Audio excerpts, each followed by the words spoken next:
Енді арнайы бүгінгі сіздердің осында Осия ресторанында тарихи таспаға алып, жарқын сәттеріңізді жалпы жамағатқа бөлісетін Асқар студио Ағабек оператор бауырымызға да зор қошемет болсын.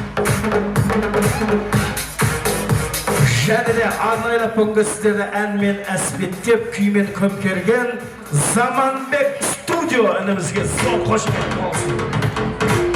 Және де жарқын сәттеріміздің әрбір секундын түсіріп жүрген Саят Мапилограф біздің балапанымызға да бір қошемет болсын. Иә, мінекей, және де мен бүгінгі Осия ресторанның администрациясы бар осында. Қайда, егесіз бәкуге қол көтеріңізші. Сізге үлкен рахмет. Осындай сәтті жаратып жарықпен тәміндеп, осындай зәулім тамаша сарайды сыйлағандарың үшін Жасур ағамызға да үлкен рахмет айтамыз бірге. Қошемет қойыңыздар. Осия ресторан жасай берсін. Жақсы күнде болсын.